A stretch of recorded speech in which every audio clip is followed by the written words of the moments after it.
नमो तच्चा भगवतो अरहतो सम्मा सम्बुद्धच्चा जगत्पूज्य महाकारुणिक तथागत सम्यक सम्बुद्ध श्रीचरणे कृतज्ञ प्रणाम निवेदन करे पूर्ण पारमिते अंशग्रहणकारी सकल उपासक उपासिकागणेर निरोग दीर्घायु सुखी जीवन तथा ज्ञान विमंडित जीवन कामनाय शुरू करते चलेछि आजकेर अभिधर्म चर्चा क्लास।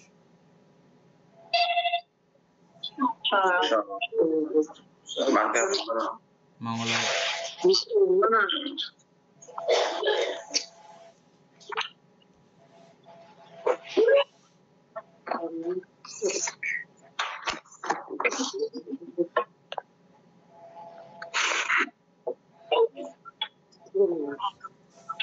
কালকে আমরা পেজ নাম্বার কততে ছিলাম?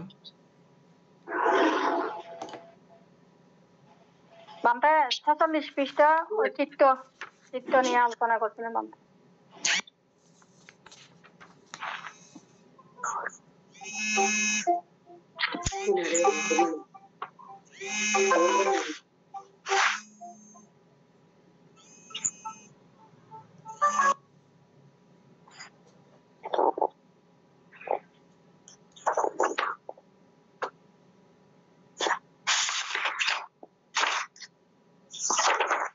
ইন্দ্রা বড়ুয়া চিত্ত এবং চৈতসিক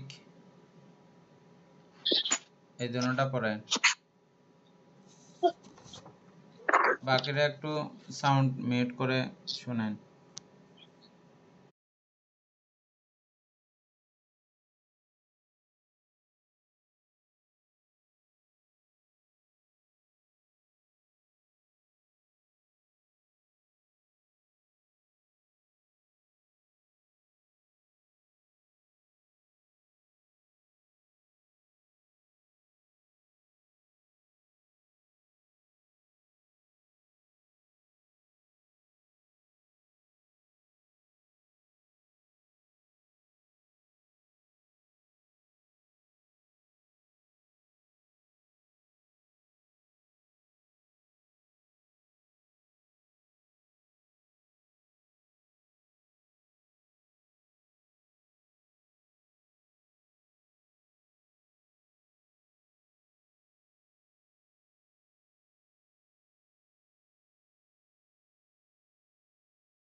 অমিতা বড়ুয়া এক লাইন করে আলোচনা করে যান।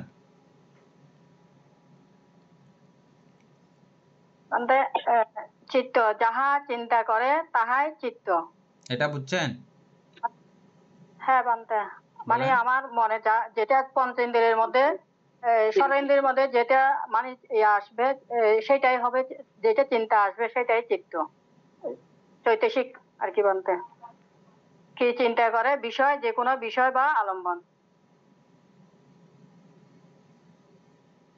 এখানে চিন্তা করে এনি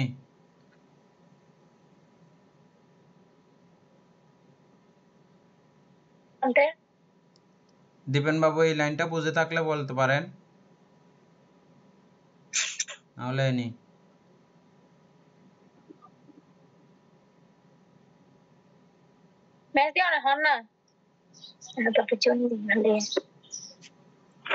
লাভলি বড়ুয়া।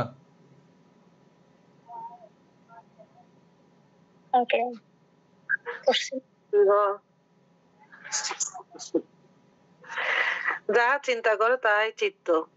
কি চিন্তা করে বিষয় বা আলম্বন চিন্তা করে। অর্থাৎ আমি বলতে চাচ্ছি যে যাহা চিন্তা করে তাহাই চিত্ত, যাহা চিন্তা করে তাহাই চিত্ত। কি চিন্তা করে, কে চিন্তা করে, চিন্তা করে যে বিষয়টা কি, কে। অমিতা বড়ুয়া খুব খেয়াল করেন, বুঝছেন, এটা আমাদের পরে লাগবে। আচ্ছা, বুঝতেছেন লাভলি বড়ুয়া?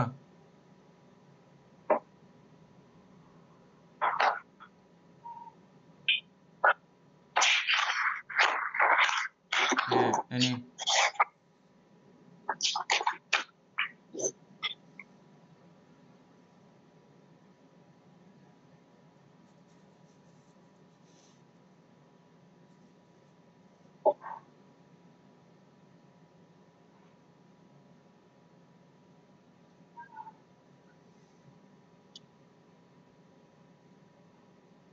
দীপন বাবু বুঝছেন এই লাইনটা? এই লাইনটা বুঝা গেছে? যাহা চিন্তা করে তাহাই চিত্ত।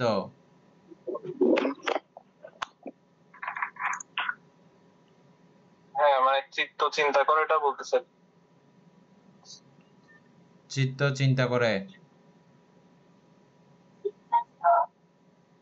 তাইলে যদি বলা হয় চিত্ত কি, দেখাই দেওয়া সম্ভব হবে? এই চৈতসিক গুলাই হয়তো মানে চিন্তা করার জন্য সাহায্য করে, তাহলে এখানে চৈতসিক গুলাই চিত্তের মধ্যে পড়বে না। এটা তো পরের বিষয়। এনি এটা মনে তো চিত্ত, চিত্তই হচ্ছে মন, মনে হচ্ছে চিত্ত, চিত্তই হচ্ছে মন। আমরা একটু পরে এটা বুঝে যাব। আমি এখানে প্রশ্ন দাঁড় করা দিছি পরের বিষয়গুলো খেয়াল করার জন্য, বুঝছেন? সবাই বুঝে যাবেন এখন কে চিন্তা করে বা চিত্ত জিনিসটা কি, চিত্ত কোন জায়গাটাকে আসলে বলা হচ্ছে, কেন বলা হচ্ছে এবং কি কারণে বলা হচ্ছে, এগুলো মানে পরিষ্কার হয়ে যাবে বিষয়গুলো। তারপরে দেখেন, খেয়াল করেন অমিতা বড়ুয়ার পরের এই চিত্ত কি বিষয় চিন্তা বা করে, এই চিত্ত কি চিন্তা করে, কি চিন্তা করে? কোন একটা বিষয়, আলম্বন নিয়ে চিন্তা করে। আমাদের বিষয় সরেন্দ্রের বা মধ্যে আলম্বন। যেটা উৎপন্ন হয়, যে কোনো বিষয় নিয়ে এটা উৎপন্ন হয়, তখন এটা চিন্তা করে। হ্যাঁ, আলম্বন দিয়ে একটা টিকা আছে। হ্যাঁ, জড় বা অজড় যাহাকে আলম্বন করিয়া চিত্ত উৎপন্ন হয়, তাহাকে চিত্তের বিষয় বা আলম্বন বা অবলম্বন বা আরম্বন। এই সম্বন্ধে বিস্তৃত আলোচনা তৃতীয় পরিচ্ছেদের আলম্বন সংগ্রহে দ্রষ্টব্য।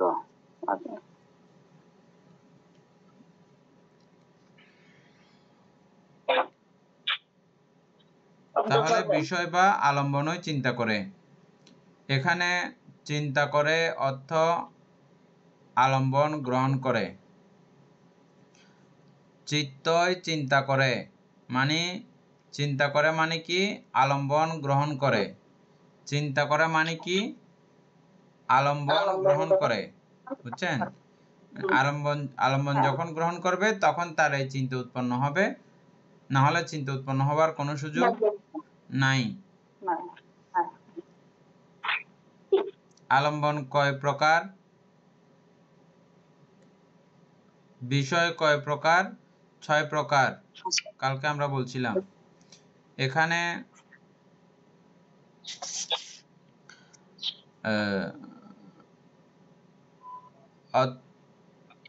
চিন্তা করে অর্থ আলম্বন গ্রহণ করে, আলম্বন জানে, আলম্বন অবগত হয়। চিত্ত মন বিজানন, চিত্ত মন বিজ্ঞান, একাত্মবোধক। একাত্মবোধক মানে কি? চিত্ত বলতে পারবেন, মনও মনও বলতে বলতে পারবো, পারবেন, বিজ্ঞানও আবার বলতে পারবো। বিজ্ঞানও বলতে পারবেন। হ্যাঁ,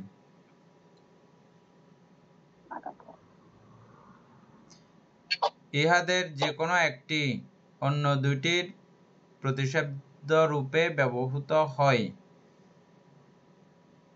তাহাদের লক্ষণ যথাক্রমে চিন্তন, মনন ও বিজানন। ইহারাও একাত্মবোধক। মূল কথা হচ্ছে যে আলম্বন বিজানন এটাই চিত্তের স্বভাব। চিত্তের স্বভাব কি? আলম্বনকে বিজানন করা। বিজানন মানে কি? বিজাননটা কি রে? বিজানন হচ্ছে যে বিচার আলম্বনকে বিচার করা। আলম্বন এটা কি, এটা কি করে, খায় না গাদ দেয়, হ্যাঁ, না ব্যবহার করে, না কি করে, এটা সম্পর্কে ও কার্যকর মানে চিন্তা করবে, বিচার করবে, বিবেচনা করবে। এগুলো সবগুলোর এক অর্থে, এক কথায় যদি বলতে চান, বিজানন। আলম্বন বিজানন হচ্ছে যে চিত্তের কাজ। এনি চৈতসিকটা আলোচনা করো।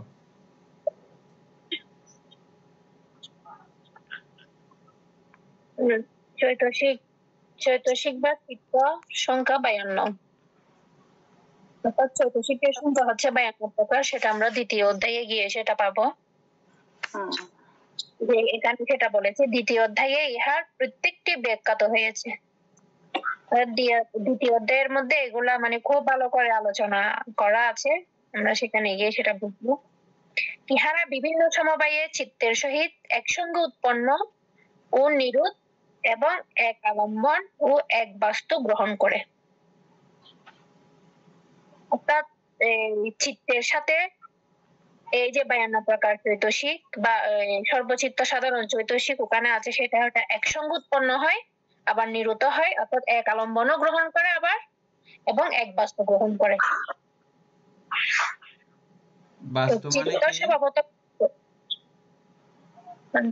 বাস্তু মানে কি? আশ্রয়। আশ্রয় কয়টা আছে আমাদের? কি কি? বাস্তু, শ্রোত বাস্তু, ঘ্রাণ বাস্তু, জিহ্বা বাস্তু, কায় বাস্তু। বাকিরা একটু মিউট করে রাখেন, বাকিরা একটু মিউট করে রাখেন, কথাগুলো ক্লিয়ার আসতেছে না। বাস্তু বাসস্থান। হ্যাঁ, একটা বাস্তু গ্রহণ করবে এবং এক আলম্বনও গ্রহণ করবে। আলম্বনও গ্রহণ করতে পারে, যে এক চিত্ত একটা আলম্বন গ্রহণ করতে পারে। দুইটা আলম্বন একসঙ্গে গ্রহণ করতে পারে না। শব্দ শুনতেছি আবার রস গ্রহণ করতেছি, এরকম হয় না। কিন্তু আমাদের মনে হয় এরকম যে টিভিও দেখতেছি আবার খাচ্ছি ও রসও আস্বাদন করতেছি। এগুলো এক এক চিত্তের এক একটা কাজ। শোনার সময় যখন শুনতেছি তখন শ্রবণ করার চিত্ত এটা আলাদা, আবার যখন রস আস্বাদন করতেছি তখন এর চিত্ত আলাদা। এক চিত্ত, এক ক্ষণে এক বাস্তু, এক আলম্বন। একটা চিত্তের মধ্যে বাস্তু একটা থাকবে, আলম্বনও একটা থাকবে, এবং একটাই চিত্ত। যদি বলে যে কি না একই চিত্তের মধ্যে শব্দও আসছে আবার গন্ধও আসছে, এরকম হবে না, এরকম নিয়ম নাই।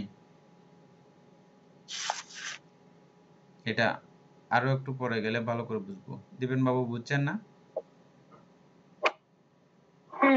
আন্তঃশ্রী হিসেবে বলতে গেলে চিত্ত 6 প্রকার হয়ে যাচ্ছে না, মানে 5 প্রকার হয়ে যাচ্ছে না? কোন হিসাবে? চিত্ত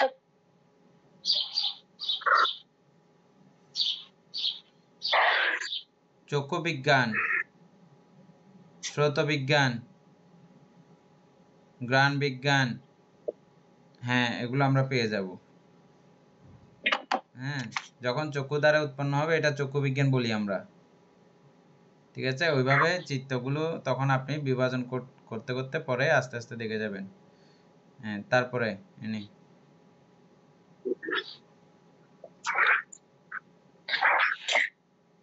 কিন্তু চৈতসিকের সংযোগে চিত্ত চৈতসিকের স্বভাব অনুরূপ অবস্থা প্রাপ্ত হয়।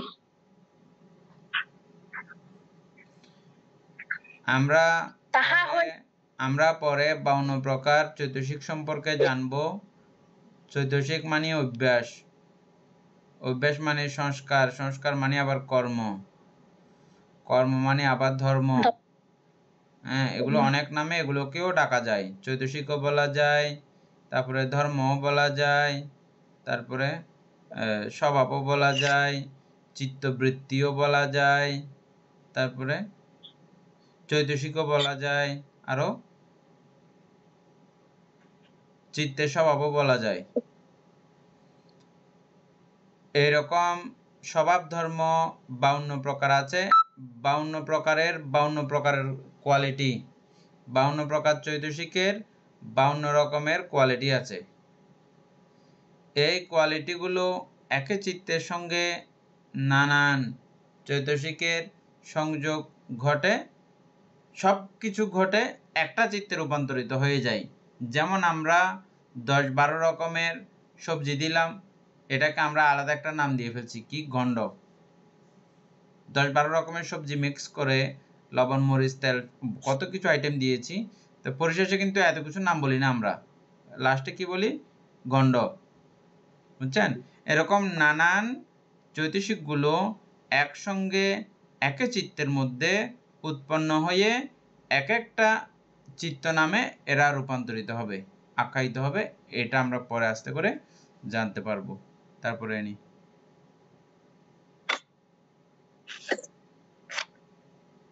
তাহা হইলেও চিত্ত ইহার বিজানন স্বভাব পরিত্যাগ করে না। এর আরেকটু আগের লাইনটা, কিন্তু চৈতসিকের সংযোগে চিত্ত চৈতসিকের স্বভাবানুরূপ অবস্থা প্রাপ্ত হয়, তাহা হইলেও চিত্ত ইহার বিজানন স্বভাব পরিত্যাগ করে না। হ্যাঁ, অর্থাৎ এই যে নানান নানান চৈতসিক সমন্বয়ে এই চিত্ত তৈরি হয়েছে, নানান রূপ নানান আকার ধারিত হয়ে গেছে, কিন্তু চিত্তের যেটা এখানে যাই হবে হোক না কেন, এত কিছু মিশ্রিত হয়ে খণ্ড হোক না কেন, যে হবে হোক না কেন, কিন্তু পরিশেষে ও বিচার করতে বলবে না। খণ্ডের সারটা এরকম, এখন ও বিচার করবেই। চিত্তের কাজ চিত্ত বিজানন করা, আলম্বন বিজানন করা, সবকিছু মিলেমিশে এখন কি হয়েছে ওটা বিচার করা, বিজানন করা, এটার কাজ। এটা সে ভুলবে না। কে ভুলবে না? চিত্ত এটা ভুলবে না, এটা তার কাজ, সে করবে। তারপরে চৈতসিক চিত্তের আশ্রয় ভিন্ন উৎপন্ন হইতে পারে না, কিন্তু চিত্ত চৈতসিক সাহায্যে ভিন্ন উৎপন্ন হইতে পারে। পঞ্চবিজ্ঞানে শুধু সর্বচিত্ত সাধারণ চৈতসিক সপ্ত চৈতসিক যুক্ত থাকে, ইহাই প্রকৃত চিত্ত।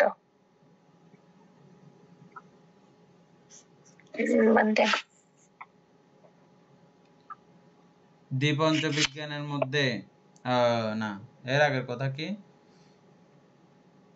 চৈতসিক চিত্তের আশ্রয় ভিন্ন উৎপন্ন হইতে পারে না। আমরা যে 52 প্রকার চৈতসিকগুলো দেখব, সেই চৈতসিকগুলো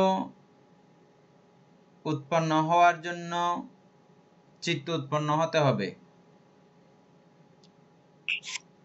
আর চিত্ত উৎপন্ন হওয়ার জন্য আলম্বনটা অত্যাবশ্যকীয়। আলম্বনের সহযোগেই চিত্ত উৎপন্ন হয়। আর এই চিত্তের সহযোগেই বাকি চৈতসিকগুলো উৎপন্ন হয়। এই চিত্ত উৎপন্ন হলেই ওই চৈতসিকগুলো আশ্রিত হতে, যুক্ত হতে সুযোগ পায়। চিত্ত না হলে চৈতসিক উৎপন্ন হওয়ার কোনো সুযোগ নাই। আছে কি? কোনো সুযোগ নাই। না। আবার বলা হচ্ছে যে কিন্তু চৈতসিক ছাড়া চিত্ত উৎপন্ন হতে পারে। কি প্রমাণ আছে? দ্বিপঞ্চ বিজ্ঞান এগুলো চৈতসিক ছাড়াও উৎপন্ন হয়। দ্বিপঞ্চ বিজ্ঞান চৈতসিক ছাড়াও উৎপন্ন হয়। তবে সূক্ষ্মভাবে বুঝতে হবে এটাই যে দ্বিপঞ্চ বিজ্ঞানেও সর্বচিত্ত সাধারণ চৈতসিক, মানে 52টা চৈতসিক আছে। এগুলো মূলত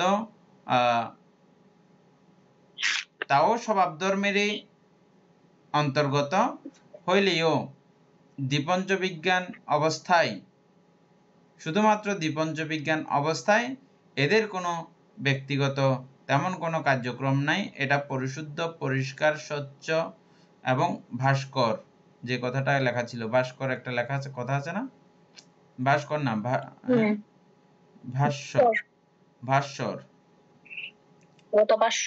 হ্যাঁ, ভাস্বর হচ্ছে যে মানে পরিষ্কার, আলোকময়, পরিশুদ্ধ, এই জাতীয়।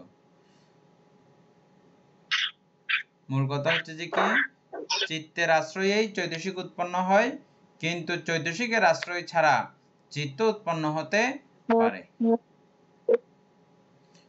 দীপেন বাবু বুঝছেন?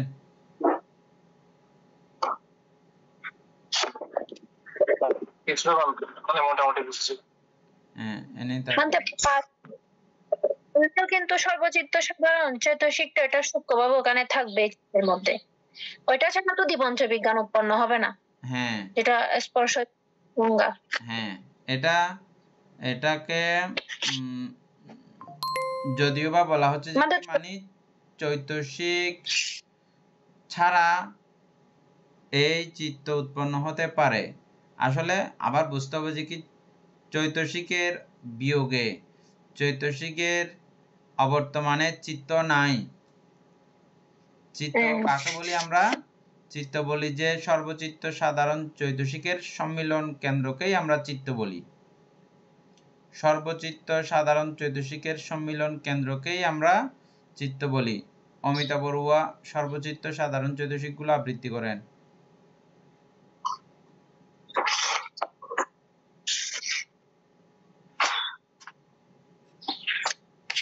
দীপেন বাবু সর্বচিত্ত সাধারণ চৈতসিকগুলো আবৃত্তি করেন।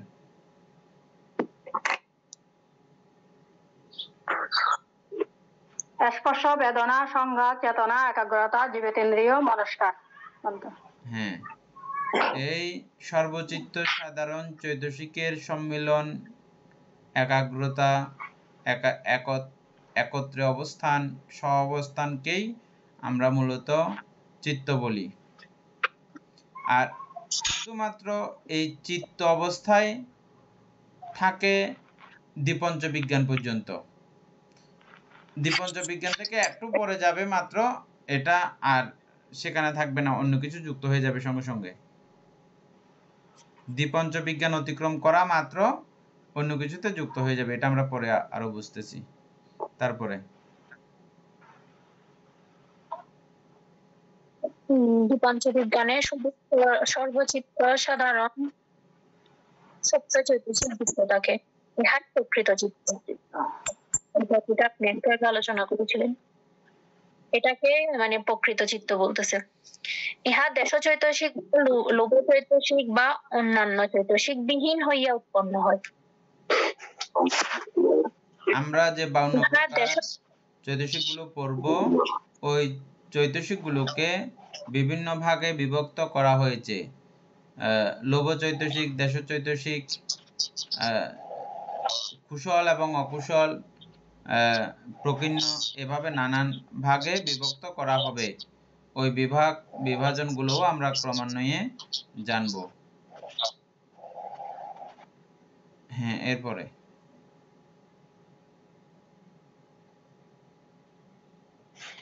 জানতে এখানে বলেছে যে দ্বিপঞ্চ বিজ্ঞান। দ্বিপঞ্চ বিজ্ঞান মানে কুশল প্লাস অকুশলে 5, দুটোটা মিলে দ্বিপঞ্চ। দ্বিপঞ্চ বিজ্ঞানটা তো একটু এখানে আলোচনা করতাম। না না আলোচনা না, এখানে উনার রিয়া হচ্ছে, এখানে বলছে যে দেশ চৈতসিক বা লুব চৈতসিক বা অন্যান্য চৈতসিক বিহীন হইয়া পঞ্চবিদ, মানে কোনটা দ্বিপঞ্চ বিজ্ঞান। লুব চৈতসিক এবং মোহ চৈতসিক হইয়া সেটা উৎপন্ন হয়, ওইটার বিহীন হইয়া আর কি। তো এখানে যে আমরা দ্বিপঞ্চ বিজ্ঞান বলেছি, ওইটা কুশল এবং অকুশল আমরা এই ব্যাপারটা আমারও কথা রয়েছে। এটা এটা এখনো সুসমাধান সেভাবে হয়নি, তবে এদূর পর্যন্তই আলোচনা হয়েছে আমাদের মধ্যে। সেটা হচ্ছে যে যদি সেটা কুশল বিষয়ক হতে যায়, আমরা এটা কুশল করব না অকুশল করবো এরকম ব্যাপার আছে না। আমি এখন হত্যা কর্ম করতে যাচ্ছি, হত্যাকর্ম করতে যাওয়ার আগে আমার ওই হত্যাকে কেন্দ্র করে প্রথমে অনেকবার বিজ্ঞান উৎপন্ন হয়ে যায়। চিত্তে এখনো না পৌঁছা পর্যন্ত, অর্থাৎ বিজ্ঞান অতিক্রান্ত না হওয়ার আগেও কয়েকবারই আমার বিজ্ঞান শুধুমাত্র বিজ্ঞান উৎপন্ন হতে পারে। পারে কি? হ্যাঁ, শুধুমাত্র তো বিজ্ঞান উৎপন্ন হয়, বিজ্ঞান উৎপন্ন হওয়ার পরে তো আস্তে আস্তে ওগুলা। আবার বুঝাই, এখনো ক্লিয়ার হয় নাই। আমি এখন একটা হত্যাকর্ম করতে যাব, এখনো যাইনি, হত্যাকর্ম করতে যাব, এবং এই হত্যাচিত্ত পুরো আমার এখনো কমপ্লিট হয়নি। কমপ্লিট হওয়ার আগেও ওই বিষয়কে কেন্দ্র করে আমার চক্ষু বিজ্ঞান বা শ্রোত বিজ্ঞান বা যে কোনো একটা বিজ্ঞান পর্যন্ত এসে থেমে যাওয়ার কোনো ব্যাপার আছে কি?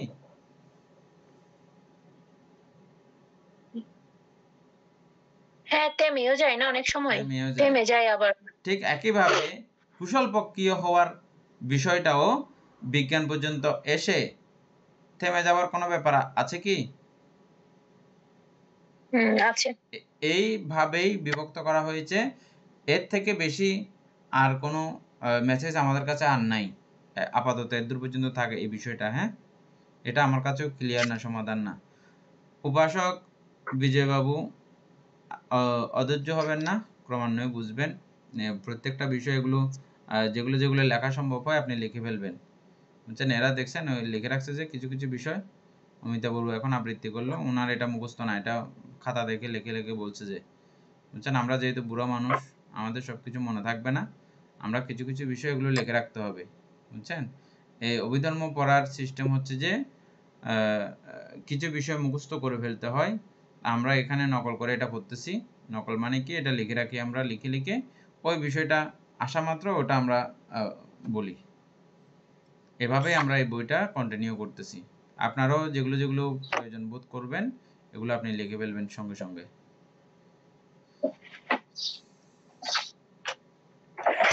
তাহলে দ্বিপঞ্চ বিজ্ঞান আমরা জানলাম। আচ্ছা, দ্বিপঞ্চ বিজ্ঞান বা বিজ্ঞান সম্পর্কে একটা সাধারণ আইডিয়া আমি দীপেন বাবু থেকে শুনতে চাচ্ছি, এবং পরে আবার এনি দুজন। বিজ্ঞান সম্পর্কে উদাহরণ বা ব্যাখ্যা আর কি, অমিতা বড়ুয়া পারলেও বলবেন।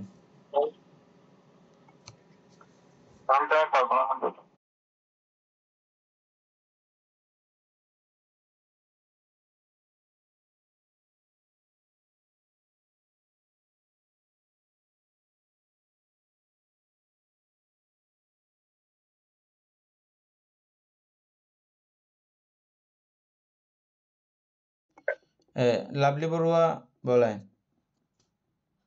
আমাদের শরীর ইন্দ্রিয়ের মাধ্যমে যা উৎপন্ন হয় তাই বিজ্ঞান।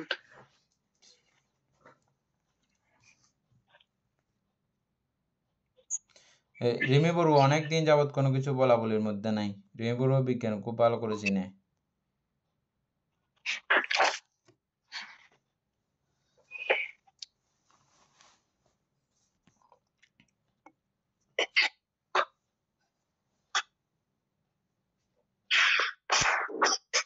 পান্তা রূপ এবং চক্ষু বস্তুকে তো বিজ্ঞান বলে না পান্তা।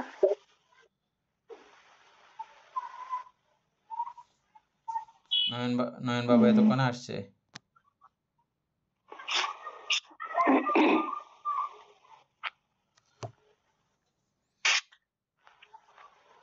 হ্যাঁ ঠিক আছে এনে বলবো। বিজ্ঞান হচ্ছে যে অর্থাৎ চক্ষু, আমি শুধু একটা বলে আমাদের পঞ্চ ইন্দ্রিয় এবং পঞ্চ আলম্বন মনস্কারের সম্মিলনে যে চিত্তটা উৎপন্ন হয় সেটাই হচ্ছে যে মূলত বিজ্ঞান। আমি চক্ষু বলি, অর্থাৎ আমাদের চোখের দ্বারা আমরা কি একটা রূপ দেখেছি, রূপটা হচ্ছে আমাদের আলম্বন এবং সেটার মধ্যে আমার মনস্কার আছে, মনস্কার নিহিত আছে, সেটাই হচ্ছে যে চক্ষু বিজ্ঞান। অর্থাৎ প্রথমে আমি চোখের দ্বারা কি একটা ফুল দেখেছি, ফুল দেখা, ফুল এবং আমার চোখ এবং ওই দেখা আর মনস্কার মিলে যে চিত্ত উৎপন্ন হয়েছে সেটাই হচ্ছে যে চক্ষু বিজ্ঞান। শ্রুত বিজ্ঞান, আমরা কানের দ্বারা শব্দ শুনেছি এবং সেখানে আমার মন ছিল মনস্কার আর হচ্ছে যে ওই আলম্বন, সরি কান, ওই দুটোটার সম্মিলনে যে চিত্ত আমাদের উৎপন্ন হয়ে যায় সেটাই হচ্ছে যে শ্রুত বিজ্ঞান। ঠিক এভাবে জ্ঞান বিজ্ঞান, জীব বিজ্ঞান, কায় বিজ্ঞান, এভাবে একটার পর একটা। বিজ্ঞানের পরবর্তী ধাপ কি? সম্প্রতীচ্য। তারপরে হচ্ছে সংকীর্ণ, এরপরে সংকীর্ণ, তারপরে হচ্ছে যে ব্যবস্থাপনের পরে যবনের পরে তদালম্বনের পরে ভবাঙ্গ। এগুলো সবগুলোই হচ্ছে যে বিজ্ঞান।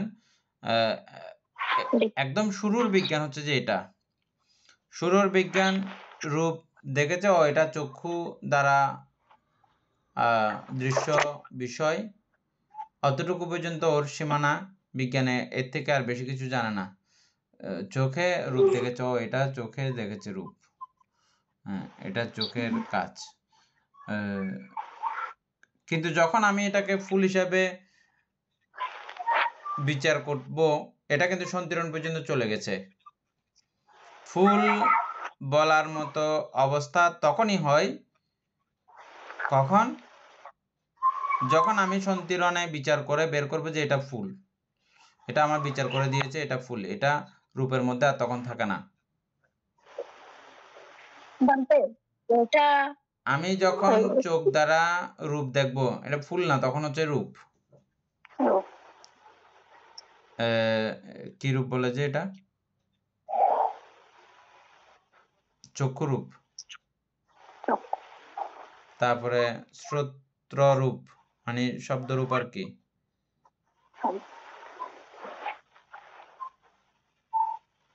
বর্ণ, গন্ধ, রস, স্পর্শ, তারপরে বর্ণ, গন্ধ, রস, স্পর্শ, শব্দ,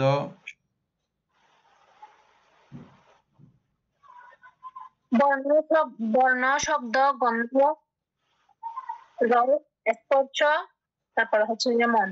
হ্যাঁ, ধর্ম। এই 6 প্রকারের রূপ। তবে এখানে শুধু চক্ষুরূপ। চক্ষুরূপ যখনই আমি বলবো যে এটা ফুল, তখন কিন্তু সন্তিরণ পর্যন্ত পৌঁছে গেছে। এটা সন্তিরণ বিজ্ঞান। ফুল হিসাবে যদি আমি ধারণা করে নিতে পারি, ফুল এটা যদি বুঝে যেতে পারি, তাহলে কিন্তু এটা কি হয়ে যাচ্ছে, কতদূর পর্যন্ত চলে গেছে? সন্তিরণ পর্যন্ত চলে গেছে। ঠিক আছে কিনা না ভুল আছে? মানে সন্তিরণ হচ্ছে অর্থাৎ বিচার বিশ্লেষণ। আমি সম্প্রতীচ্য পর্যন্ত আমি কি দেখেছি রূপ এবং আমার মনস্কারও ওইখানে ছিল, তখন আমার বিজ্ঞানটা উৎপন্ন হয়ে গেছে, চক্ষু বিজ্ঞান। বিজ্ঞানটা উৎপন্ন হওয়ার পরে আমি কি দেখেছি? একটা ফুল দেখেছি, ওইটা সম্প্রতীচ্য। সম্প্রতিজ্জ এবং ফুলকিরণ হচ্ছে যে ওটা আমি কি আচ্ছা, হ্যাঁ, কি ফুল দেখেছি? কি ফুল বিচার যখন করলাম, হ্যাঁ আমি তো এটা একটা গোলাপ ফুল দেখেছি। যখন উনি বিচার করে ফেললো, বিচারের কাজ সন্তিরণের কাজ হচ্ছে যে উনি বিচার করে ফেলা, ওই জিনিসটা কি সেই সম্পর্কে ওনার বিচার বিশ্লেষণ করে ফেলা। আর ব্যবস্থাপন ব্যবস্থাপন হচ্ছে এটা ব্যবস্থা নেওয়া, যে আমি একটা ব্যবস্থা নিয়ে ফেললাম, এই ফুলটা আমি কি করব। এবং জবন হচ্ছে যে জবনের স্থানে গিয়ে ওই ফুলটাকে আমি কি ছিঁড়ে ফেলবো, নাকি ওই ফুলটা গাছে রেখে দিব, বা ওরকম এটা জবনের স্থানে গিয়ে আমি কার্যটা সম্পাদন করে ফেলেছি। যবনের স্থানে গিয়ে এটাতে আমার তখন এটাকে আমি লোভবশে গ্রহণ করলাম, না শ্রদ্ধাবশে গ্রহণ করলাম, না কি হলো না হলো, ওই জাতীয় কার্যক্রমগুলো চলা শুরু করছে। হ্যাঁ, ব্যবস্থাপনে এটা ব্যবস্থা দিয়েছে, এটা দিয়ে আমার শ্রদ্ধেয় জনকে দেওয়া উচিত, এটা এক লাইন। এটা দিয়ে আমার বন্ধুকে দেওয়া উচিত, এটা দিয়ে আমার বান্ধবীকে দেওয়া উচিত। হ্যাঁ, এভাবে নানান ধরনের সিদ্ধান্ত সে দেবে। কে দেবে? সন্তিরণে। আর হ্যাঁ, ব্যবস্থাপনে। আর তদালম্বন না, জবনের মধ্যে ওখানে সে যখন বান্ধবীকে দেওয়ার চিন্তা করবে তখন সে লোভে জর্জরিত হয়ে যাবে, আর যখন বুদ্ধকে পূজা করার ব্যাপার আসবে তখন সেখানে সে শ্রদ্ধায় জর্জরিত হয়ে যাবে, এবং শ্রদ্ধার কার্যক্রমগুলো সেখানে জবন আকারে প্রতিফলিত হতে শুরু করবে। এটা হচ্ছে জবনের কাজ, না?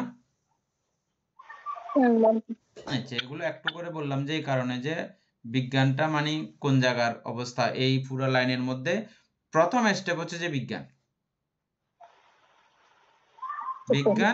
তারপরে দ্বিতীয় স্টেপ হচ্ছে সম্প্রতীচ্য বিজ্ঞান, তৃতীয় স্টেপ হচ্ছে যে সন্তিরণ বিজ্ঞান, চতুর্থ স্টেপ হচ্ছে যে ব্যবস্থাপন বিজ্ঞান, পঞ্চম স্টেপ জবন বিজ্ঞান, ষষ্ঠ স্টেপ তদালম্বন বিজ্ঞান, সপ্তম স্টেপ আবার ভবাঙ্গ।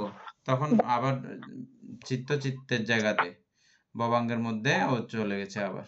এটা এদূর পর্যন্ত।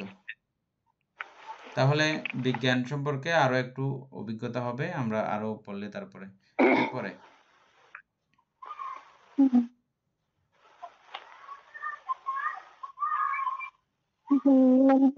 ইহা উপচিত্ত, ইহা দেশচৈতসিক বা লোভচৈতসিক বা অন্যান্য চৈতসিক বিহীন হইয়া উৎপন্ন হয়, কিন্তু দেশচৈতসিক বা লোভচৈতসিকাদি চিত্তের আশ্রয় ব্যতীত উৎপন্ন হইতে পারে না। এটা তো আমরা সবাই জানি। দেশচৈতসিক রূপ হিংসা ওগুলো চিত্তের আশ্রয় ছাড়া তো কখনো উৎপন্ন হবে না। আমরা তখন যে বিষয়টা আলোচনা করছি দীপেন বাবু, এটাকে বুঝছেন? আমরা একটা বিষয় নিয়ে এখন তর্ক করেছিলাম। কোন বিষয়? এখানে দ্বিপঞ্চ বিজ্ঞান বলতেছি কেন আমরা? এটা শুধু পঞ্চবিজ্ঞান বললে কি হইতো? এরকম একটা কথা বলতে শুনেছেন কি দীপেন বাবু?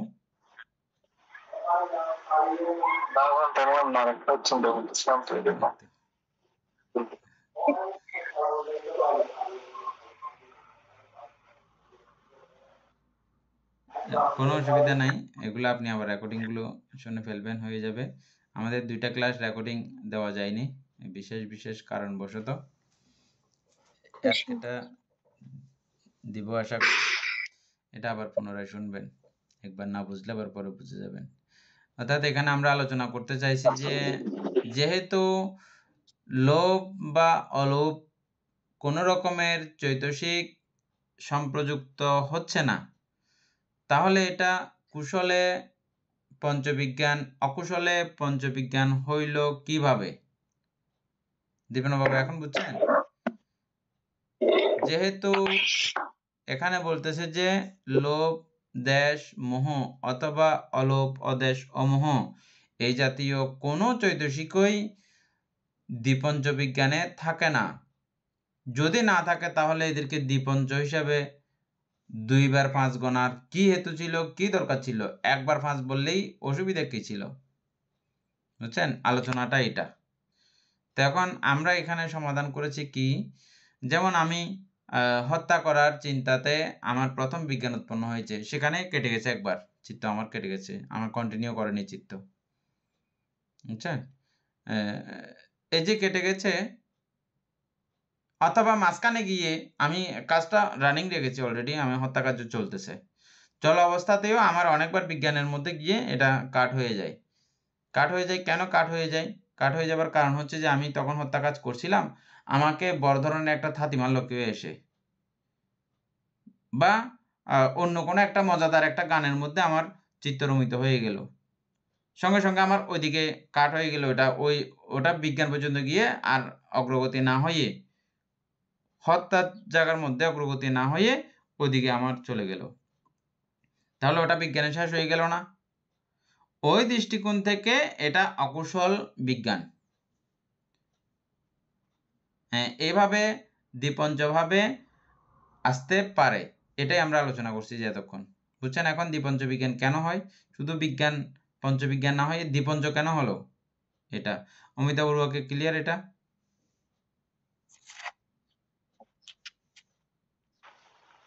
বান্তা আমি এটা বুঝতে পারতেছি না, ইহা দেশ চৈতসিক বা লোভ চৈতসিক বা অন্যান্য চৈতসিক বিহীন হইয়া উৎপন্ন হয়, কিন্তু দেশ চৈতসিক বা লোভ চৈতসিক আদি চিত্তের আশ্রয় ব্যতীত উৎপন্ন হইতে পারে না। এই দুইটা জিনিস লাইনটা আমি ইয়ে করতে পারতেছি না। আমি দ্বিপঞ্চ বিজ্ঞান এটা বুঝছি বান্তা।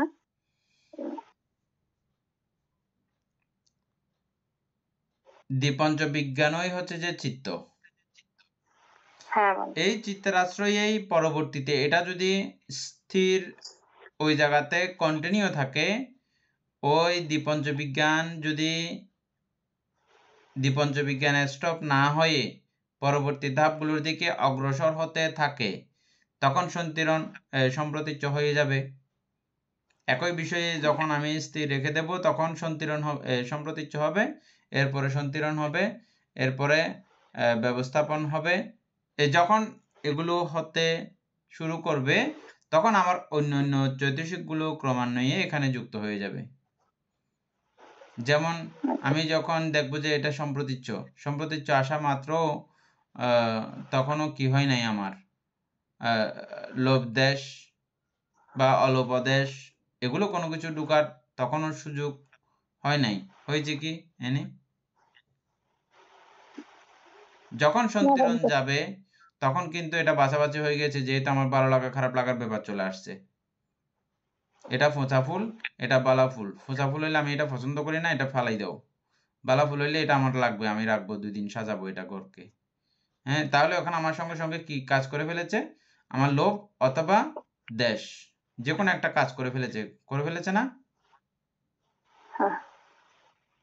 এর আগ পর্যন্ত কিন্তু এগুলো কাজ করে নাই। এই সন্তিরণে যাওয়ার পর থেকে এগুলো কাজ করা শুরু করেছে, আর ব্যবস্থাপনা যখন গেছে আরো ভালো করে কাজ করা শুরু করেছে।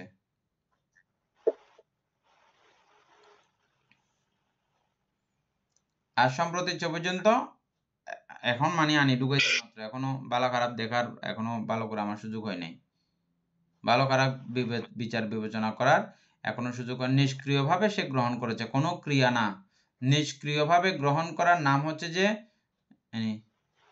সম্প্রতীচ্য। নিষ্ক্রিয়ভাবে গ্রহণ করার নাম হচ্ছে যে সম্প্রতীচ্য। চিত্ত নিষ্ক্রিয়ভাবে গ্রহণ করে, এটা হচ্ছে সম্প্রতীচ্য। যাই হোক, এর পরের আলোচনাগুলো এই অমিতা বড়ুয়া বুঝছেন?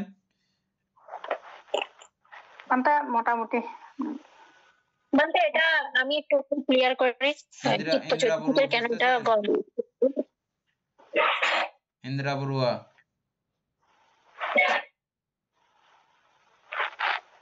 আমি পারবো না, মানে বুঝতেছেন কিনা? আমি বুঝতেছি সাজিয়ে গুছিয়ে এগুলো আমি বলতে পারবো না। না, বলবেন, আস্তে আস্তে বলবেন, এখন অসুবিধা নাই। এরা তো একদিনে বা 2 দিনে বলতেছেন, আজকে কতদিন ক্লাস চলতেছে আপনি জানেন? এই ছোট্ট একটা বই, কত পৃষ্ঠা? মাত্র 300, ছোট হলে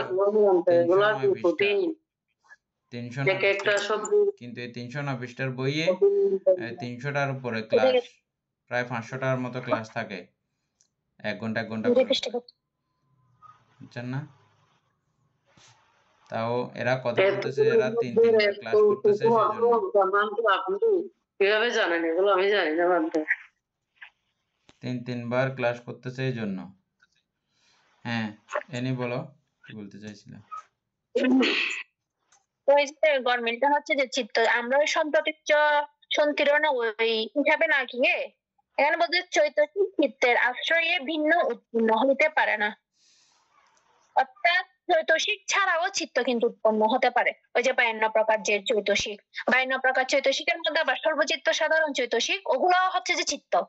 ওগুলো আপনাদের ধরেন ভাবে যেগুলো হচ্ছে চিত্ত, ওগুলা ছাড়া অর্থাৎ এমনি চিত্ত কি উৎপন্ন হতে পারে না? আমার লোভ দেশ মোহ বা অলোপ অদেশ সম্প্রচারে কি আমার চিত্ত উৎপন্ন হয় না? তো এই কথাটাই বলতে চাচ্ছে যে চৈতসিক চিত্তের আশ্রয়ে ভিন্ন উৎপন্ন হইতে পারে না, কিন্তু চিত্ত চৈতসিকের সাহায্যে ভিন্ন উৎপন্ন হইতে পারে। চিত্ত কিন্তু চৈতসিকের সাহায্য ছাড়াও উৎপন্ন হতে পারে, কিন্তু চৈতসিক উৎপন্ন হতে হলে অবশ্যই চিত্তের প্রয়োজন আছে। চিত্ত উৎপন্ন হলেই তো আমাদের চৈতসিক গুলা এরপরে উৎপন্ন হচ্ছে। চিত্ত ছাড়া কি কখনো চৈতসিক উৎপন্ন হবে? আমার চিত্ত তৈরি হয়ে গেছে, এরপর আমার লোভ দেশ বা মোহ যাই হোক না কেন, অলোপ আদেশ সমূহগুলো উৎপন্ন হয়ে যাচ্ছে না, হ্যাঁ তো চিত্ত তো ওগুলো উৎপন্ন হবে না। আর ওই যে স্বল্পচিত্ত সাধারণ চৈতসিক, ওগুলা কিন্তু ধরে নিতে হবে, ওগুলাই হচ্ছে যে চিত্ত। চিত্ত। হ্যাঁ, চিত্ত কিন্তু এদিকে ওই- যদিও বা বলতেছি চৈতসিক ছাড়া চিত্ত উৎপন্ন বলতেছি হয় না, আবার কিন্তু সর্বচিত্ত সাধারণ চৈতসিক এরা চৈতসিক না, এরাও কিন্তু চৈতসিক। এরা চৈতসিক কিন্তু চৈতসিক হইলেও এদেরকে এখন আপাতত আমরা এদেরকে নাম বসাই বলছি তোমরা চিত্ত, তোমরা 7 জনে মিলে তোমরা চিত্ত, বুঝছেন এখন? এটা হ্যাঁ কিন্তু এই 7 চৈতসিকের সহাবস্থানে এটা কুশল অকুশল কোনো দিকেই এদেরকে নিয়ে যাওয়া যায় না, এরা পরিষ্কার শুদ্ধ সাঙ্গ পবিত্র, এদের মধ্যে কোনো অপবিত্রতার ব্যাপার নাই, পুণ্যতার ব্যাপারও নাই, অপুণ্যতার ব্যাপারও নাই, এরা কোনো কার্যকরের মধ্যে নাই এটা। তারপরে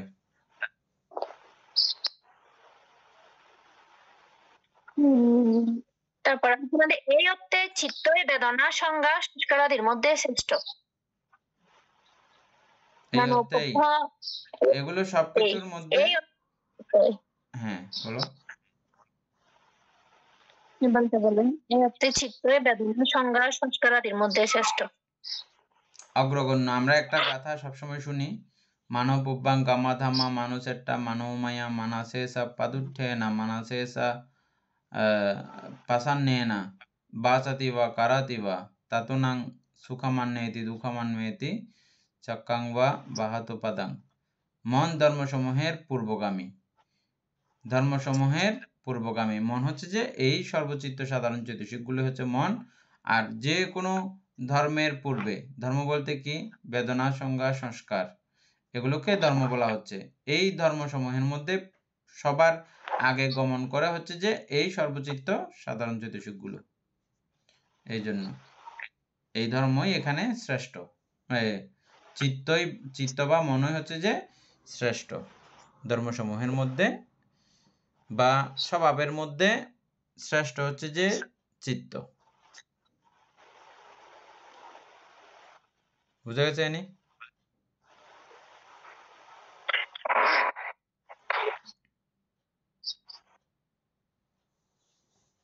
তারপরে তারপর হচ্ছে রূপ। এটা পর্ব মানতে রূপ। হ্যাঁ রূপ পরে রূপ রূপ হচ্ছে জড় পদার্থ, শৈত্য বা উত্তাপে যাহার পরিবর্তন ঘটে তাহাই রূপ বা জড় পদার্থ।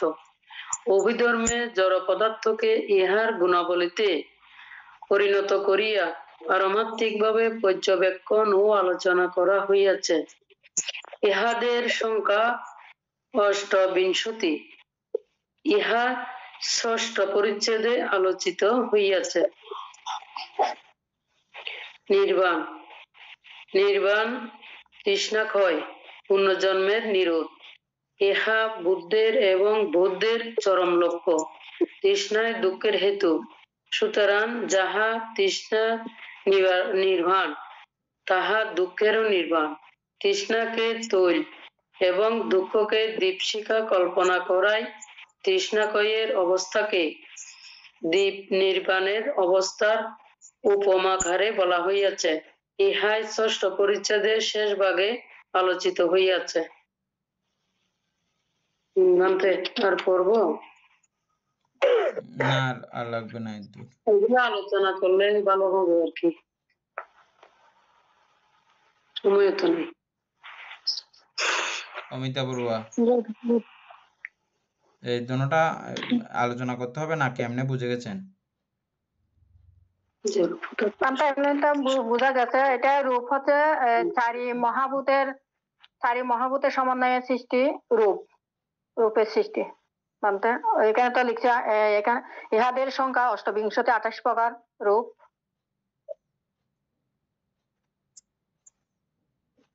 দীপেন বাবু, এটা আলোচনা করতে হবে?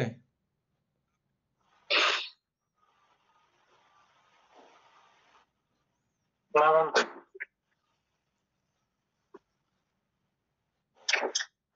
এটা একটু সাধারণ একটু নর্মাল ভাবে একটু আলোচনা করে দেন, রূপটা কি।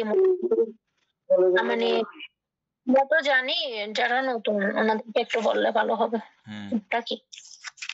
নতুন কেউ কথা বলতেছে না। বিজয় বাবু, এগুলো আপনি না বুঝলে আমাদেরকে বলতে হবে, বলবান তো আমি বুঝতেছি না। সাউন্ড অফ করতে। বিজয় বাবু সাউন্ড অফ তো, কথা বলার সময় এগুলো খুলবেন।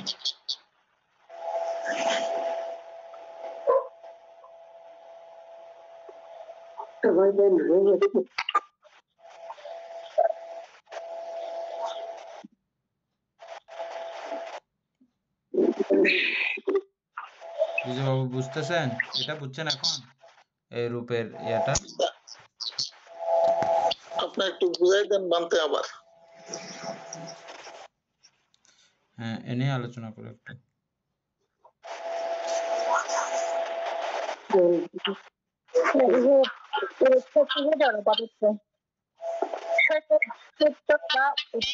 আবার সাউন্ড অফ করে দেন, মিউট করে দেন, নাহলে কথা আসবে না।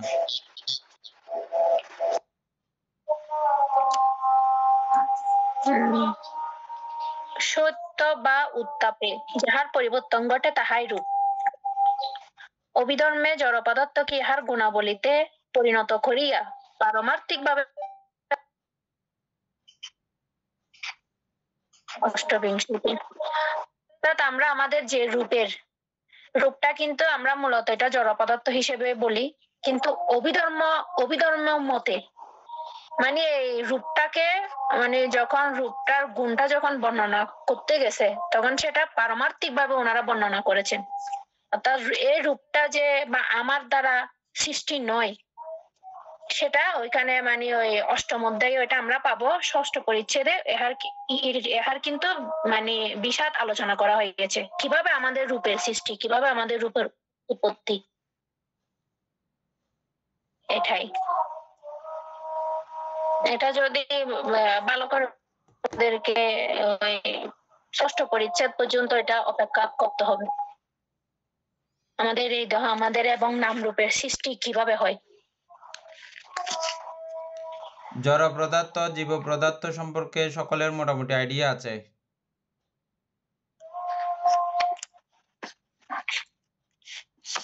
পাথর কতগুলো আছে যে আস্তে আস্তে ধীরে ধীরে ডন হয়, বড় হয়, ফাঁকে, এটা বিশ্বাস ধারণা কারো আছে নাকি? পাথরগুলোকে আমরা জীবিত পাথর বলি, মৃত পাথর বলি, এরকম কারো বিশ্বাস ধারণা আছে?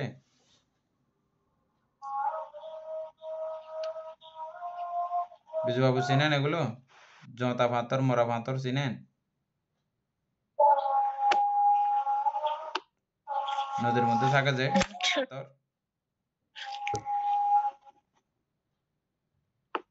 এটা দীপেন বাবু, এটা জড় পদার্থ না জীব পদার্থ? বলতে মৃত পাথর জীবিত পাথর এটা আমি আজকে জানলাম প্রথম। শুনি না এরকম। আচ্ছা, আজকে শুনেছি বানতে।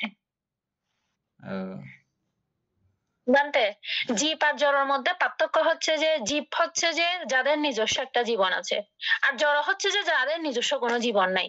তার মানে আমাদের এখানে রূপের মধ্যে বলতেছে ওদের কোনো নিজস্ব জীবনই নাই, তার মানে আমাদের কোনো নিজস্ব জীবন নাই। এটাই তো। হ্যাঁ, আবার ফাতার অর্থাৎ আবার জীবিত, এটা জানি না। অর্থাৎ জীব বলতে আমরা এখানে বুঝবো যে বেদনা, সংজ্ঞা, সংস্কার, বিজ্ঞান এই চারি স্কন্ধেরও সমাবেশ রয়েছে রূপের সঙ্গে। এটাকে আমরা জীব পদার্থ হিসেবে ধরবো বলবো। আর জড় পদার্থ হচ্ছে যে কি বেদনা, সংজ্ঞা, সংস্কার, বিজ্ঞান নাই, এগুলো হচ্ছে যে জড় পদার্থ। যেমন গাছের তো জীবন আছে বলতেছে বিজ্ঞান। এটা কি ধরনের জীবন? এই জীবন দুই প্রকার, একটা হচ্ছে যে পঞ্চস্কন্ধজ জীব পদার্থ, জীব প্রাণী, আর একটা হচ্ছে যে জড় পদার্থজ উদ্ভিদজ প্রাণ। এটার মধ্যে পঞ্চস্কন্ধ নাই। উদ্ভিদজ প্রাণের মধ্যে পঞ্চস্কন্ধ নাই। তবে কিছু কিছু গাছের অবস্থাকে কেন্দ্র করে এদের অনুভূতি আছে বলে প্রকাশ করেন। এমন এমন কিছু গাছ আছে, আমাদের আশেপাশেও আছে, এটা অ্যামাজন জঙ্গলে যেতে হবে এমন কোনো ব্যাপার নাই। শর্মিদালতা, ওই গাছের অনুভূতি আছে, এটা মানুষের টাচ পাইলে মাত্র এটা লজ্জা পেয়ে যায়, শরমে একদম লুকে যায় না। তো লজ্জাপতি বলি আমরা। এই জন্য বলতেছে যে হ্যাঁ, ওটা গাছের ধর্ম না, এটা লজ্জাপতি গাছের। হ্যাঁ, এটাকে মানে অনুভূতি আছে বলে বলতেছে আর কি, গাছের অনুভূতি আছে বলতেছে, ঠিক আছে। তবে আমাদের এখানে আমরা বুঝতে হবে যে জীব পদার্থ বলতে আমরা বুঝবো বেদনা, সংজ্ঞা, সংস্কার, বিজ্ঞান এগুলো যেই প্রাণের মধ্যে নিবদ্ধ আছে, নিহত আছে, এগুলোকে আমরা মূলত প্রাণী বলবো বা জীব বলবো। এর ব্যতিরেকে যা যা বিষয় আছে সবগুলো হচ্ছে যে জড় পদার্থ। কার্যকারণের সম্মিলনে এটা ওই বীজ থেকে যখন প্রাকৃতিক এই সমবর্তন প্রাপ্ত হয় তখন এটা বৃক্ষে রূপান্তরিত হয়। বীজ নিয়ম মানে বীজের এখানে যথাযথ সমন্বয়ক যখন হয় এটা বৃক্ষ হয়ে যায়, এটা বীজ নিয়ম। যাই হোক, জড় পদার্থকেই এখানে আমরা রূপ বলে বুঝবো, এক কথায় শেষ।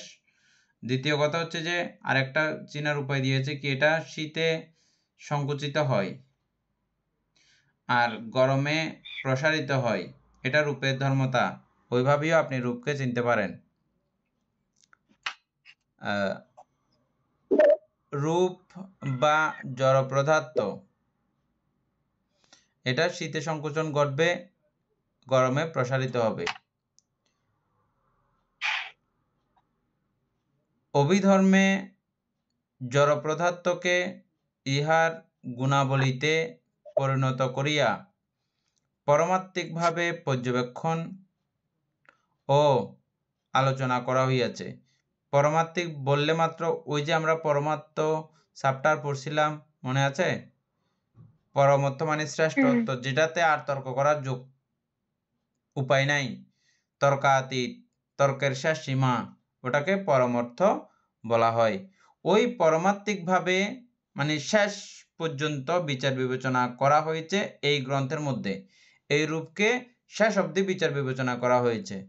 বিচার বিবেচনা করে এখানে শেষ পর্যন্ত রূপকে 28 ভাগে বিভক্ত করা হয়েছে। 28 ভাগে বিভক্ত করা হয়েছে।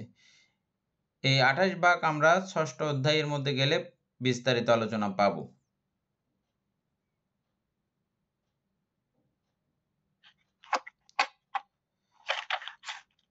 নির্বাণ। ওখানে আমরা জানবো আমাদের সৃষ্টিকর্তা কি, মানে আজকে টাইম শেষ। টাইম শেষ করে দিই না, নির্বাণ আমরা কালকে আলোচনা করব। সদ্ধর্ম প্রাণ প্রিয় উপাসক উপাসিকা বৃন্দ, এতক্ষণ যাবত আমরা অভিধর্ম চর্চা করেছি, এতে আমাদের প্রভূত পুণ্য সাধিত হয়েছে। পুণ্যরাশি অনন্ত চক্রালবাসী সত্যগণকে দান করছি, গুরুভান্তিদেবকে দান করছি, মাতা পিতাগণকে দান করছি, এবং যারা আমাকে প্রতিনিয়তভাবে ধর্মচর্চায় সহযোগিতা করছেন তাদেরকে ওই পুণ্যরাশি দান করছি।